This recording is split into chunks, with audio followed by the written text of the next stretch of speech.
God bless anyone that took that vaccine. I think a lot of people were uninformed, misinformed, misled, forced, coerced, and fear-mongered, frankly. Absolutely. I think people were scared they were going to lose their jobs, that they wouldn't be able to travel. In many cases, you couldn't go into a store and buy groceries if you didn't take this demonic vaccine. I mean, look at this. This thing is massive. Yeah. I'm kind of speechless here, brother. I mean, what I'm holding in my hands here is proof of crimes against humanity. This is genocide in my hands right here. This is the most evil experiment ever done on the population in history. They forced this vaccine on our population. It gave myocarditis, heart issues to young people. Athletes were dying left and right, perfectly healthy people. People I actually know a Navy SEAL that took the vaccine and ended up having myocarditis in his late 20s. Wow. This is unreal, and you guys are looking at it here in my hand. Imagine this, taking a vaccine and having this little thing float around in your veins. This is evil. As you say, they're not just causing these clots, they're also causing myocarditis, nerve damage, miscarriages, turbo cancers, are all being linked to the COVID-19 vaccines.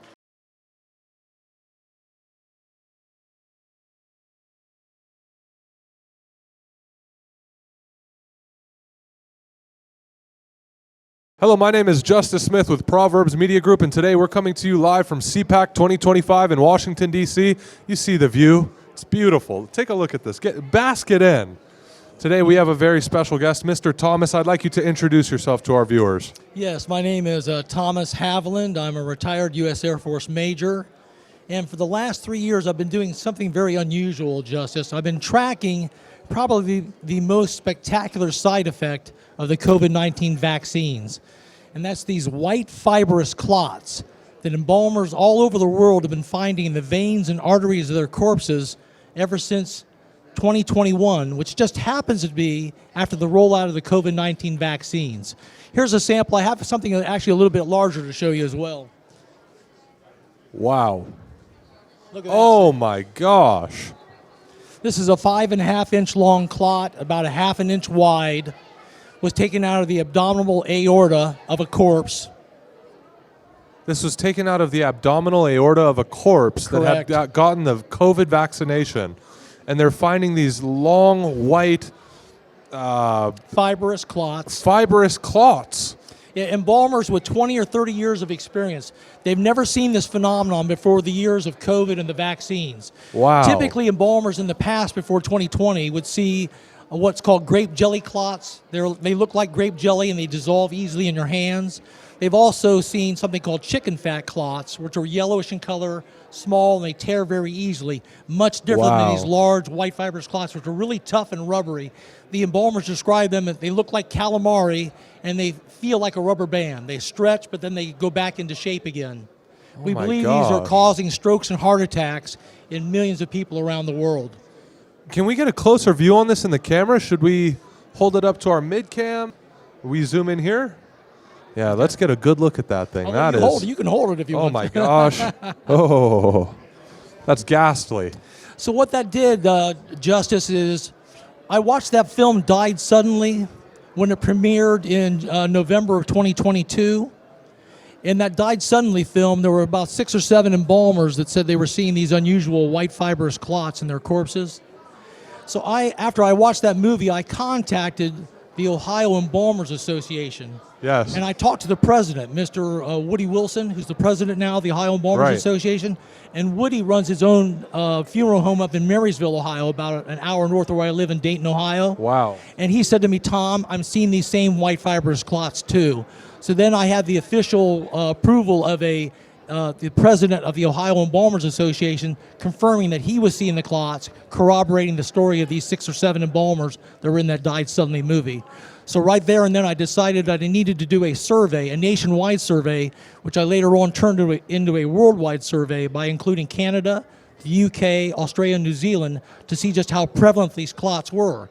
Because I knew that the FDA and the CDC were not tracking this. So I decided as a retired Air Force Major to go out on my own and do a survey monkey survey to see how prevalent these clots were. And I'm telling you, Justice, the results of my 3 surveys are just shocking. The embalmers in my latest survey 83% of them are still seeing these white fibrous clots today. 83%. 83% responding to the survey. 250 out of 301 embalmers responding to my latest survey are seeing these clots still. And they're seeing them in an average of 27% of their corpses. 1 out of 4 people being embalmed. I mean, this is what I'm holding in my hands here is proof of crimes against humanity. This is genocide in my hands right here. This is the most evil experiment ever done on the population in history. They forced this vaccine on our population. It gave myocarditis, heart issues to young people. Athletes were dying left and right, perfectly healthy people. People I know, I actually know a Navy SEAL that took the vaccine and ended up having myocarditis in his late 20s.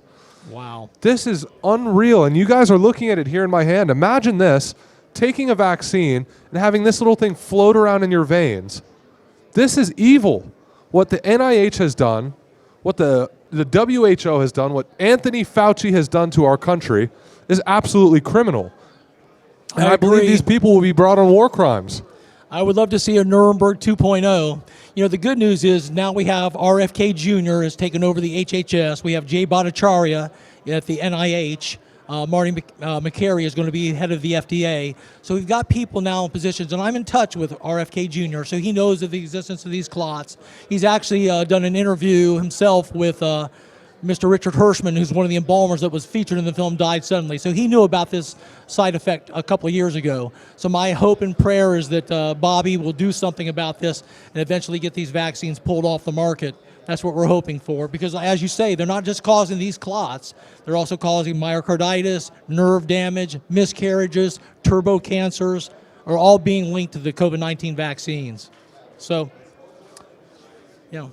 God bless anyone that took that vaccine. I think a lot of people were uninformed, misinformed, misled, forced, coerced, and fear-mongered, frankly. Absolutely. I think people were scared they were going to lose their jobs, that they wouldn't be able to travel. In many cases, you couldn't go into a store and buy groceries if you didn't take this demonic vaccine.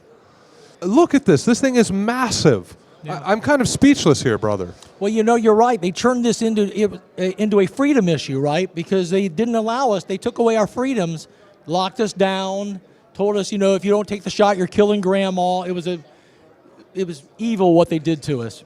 So I totally agree with you. And what's interesting is every time I've done one of these surveys the last 3 years, I immediately report the results to the CDC, the FDA, and the NIH, and I've heard crickets from them the last 3 years. They're not interested in looking at the problem because they know what they're going to find. If they look hard into it, they'll find a strong link between the COVID vaccines and these white fibrous clots. To the CDC, this is an indication or marker of success that their gene therapy has worked on our population. This is absolutely sick stuff. And what's even more shocking is the fact that I'm in touch with a endovascular specialist and cardiologist from Jacksonville, Florida, who admits to me that he's been removing these same white fibrous clots from living people for the last 4 years in what's called a catheterization lab or cath lab. That's where living people go to get clots removed. So this did not surprise me and the embalmers because they were picking up bodies that were only an hour or two old and they find them riddled with the clots. So we knew that the clots were happening pre-death and they were causing strokes and heart attacks. And now it's been confirmed by a whistleblower that I'm in touch with. Also, there's another doctor in the UK, Dr. Philip McMillan. He runs a YouTube channel called Vegan Health, VEJON. He's found his own cath lab whistleblower, also in the United States, who's been pulling anywhere between 3 to 10 of these clots out of living patients in his cath lab alone per week. Even, like I said, these vascular surgeons are in the field for 30, 40 years. And for them to look across the room and look at the clot that they just pulled out and to ask the room, what is that? We started then to notice there was something wrong. 3 to 10 per week he's been pulling out. And he does have access to the COVID vaccination records of all his patients. And he says 99% of the time when he finds the white fibrous clots, that person's been jabbed with anywhere between 1 to 8 COVID jabs. And the more jabs they take, and the worse the clotting seems to be. My natural response to this, is there anything that can be done to prevent this? Is there any solution to the people who have gotten the vaccine that don't want this in their veins? Once the clots have formed, there really is no solution because they're so tough and rubbery. They have to be removed by these endovascular surgeons and cardiologists, and they use flexible catheters to go in and either suck the clot out, scrape it out, or use a lasso and lasso the clot and pull it out. Now, to keep the clots from forming in the first place, the spike protein, either from the virus or the vaccine, is what's causing these. So Dr. Peter McCullough has a protocol that includes nattokinase, bromelain, and curcumin that seems to be very helpful in helping people to detox their body from the spike protein. Could you repeat that? What were the 3 ingredients that the doctor recommended to prevent these types of clots forming? Sure. Nattokinase is the first one, Nattokinase, and that's an extract of soy. People can, by the way, can find these on Amazon. They're supplements. The second one is called bromelain, and that's actually an extract of pineapple stem. And then the third one is curcumin, which is an extract of turmeric. So Dr. Peter McCullough will be the first to tell you there has been no randomized control trials to prove that those supplements work, but he is seeing excellent progress in his patients who have the spike protein and helping them to detox themselves of that spike protein using those 3 supplements. Yes. In this specific specimen I'm looking at, this clot is actually wider than any artery or vein that would flow through our body. Well, that one actually not, because that one came out of the abdominal aorta, which is one of the largest blood vessels in your body. Typically, this is huge. I know. Typically, they're finding the smaller ones, but once in a while, they'll find one of the huge ones, and that'll come out. And what we think is happening there, Justus, is the spike protein, either from the virus or from the vaccine, is actually combining with our blood's natural fibrinogen. We all have a protein called fibrinogen that's in a liquid state in our blood. And when a normal damage is done to the vascular system and a clot is needed to be formed to block a cut, then that fibrinogen converts from a liquid state into a solid state called fibrin. And that's normal. And then the clot eventually gets broken down after you've healed that wound. What's happening now is the lipid nanoparticle from the vaccine and the spike protein is combining with our body's fibrinogen to form this bizarre polymer instead. So that's what these clots are made of. Brother, God bless you for going on this hunt and this exploration to find the truth. This is sick. This is sick stuff, and it needs to be brought to light, and nothing can be done unless if we find the truth and give it to the people. Yeah. This is an outrage. I mean, I'm getting upset listening.